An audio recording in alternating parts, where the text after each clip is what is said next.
the relationship is already bumpy and there are tensions. I think the biggest tension is generated by the fact that the gap between regulation and the ecosystem that the regulation is trying to capture is getting bigger and bigger.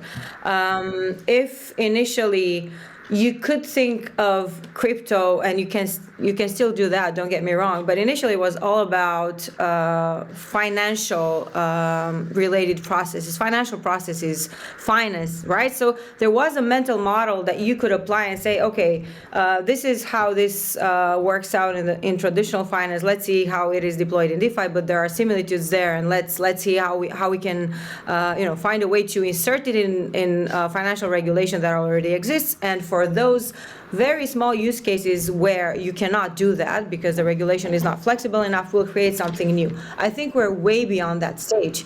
If you think about, for instance, the metaverse and NFTs and open economic systems that are powered in the metaverse and that evolve weekly, to be perfectly honest with you, and the composability around next-gen DeFi protocols and next-gen types of assets, there's no way regulation can catch up to that. And that's why I said before we went live that I'm afraid there will come a time when regulators will just start becoming even more regressive and issuing something very swiftly that might kill innovation. I just hope that by that time the ecosystem will have developed so much that would be impossible to do. And I think, yeah, this is going to be the outcome.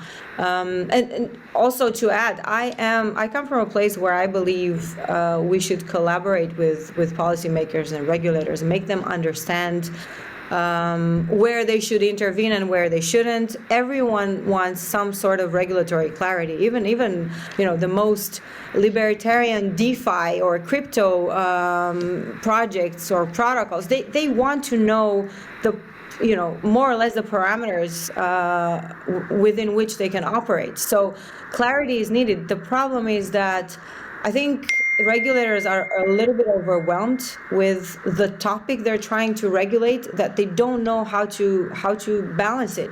So they don't know what to do.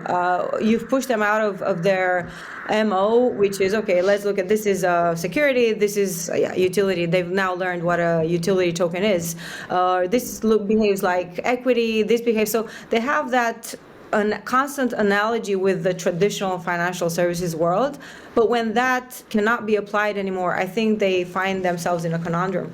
So that's why I think it's important to keep the dialogue open if they want to. Did you, because you just finished at, you were at Digital Asset Summit London as well, right? And similarly, I just finished I was at Sol Breakpoint a week and a half ago. I noticed regulation coming up quite a lot on some of the panels and just general conversations. Yeah, yeah. Was there at DAS though? Did you see more topic of discussion around regulation there as well? Yeah, of course, but also because of the profile of the attendees. The whole idea around DAS is to bring together DeFi, CeFi, DeFi, TradFi, and find the right environment or the right basis to cooperate. So obviously regulation came up quite a lot, but with nothing substantial, right? So you hear the same complaints for a couple of years that regulators need to catch up. Let's see, there's this, there are a couple of guidelines coming out of FATF currently, which are not compulsory, but then you have jurisdictions that implement them nonetheless. You have the markets in crypto assets regulation being negotiated at EU level. So if I were to compare it with 3 years ago or 2 years ago when I attended my last in-person DAS event, it's the same kind of, it hasn't evolved that much from a regulatory standpoint because regulation hasn't really evolved that much. I don't want to jinx it and have Mika revolutionize the whole regulatory ecosystem, but I don't think that will happen, right? Because the discussion there and the focus there is mostly around stablecoins.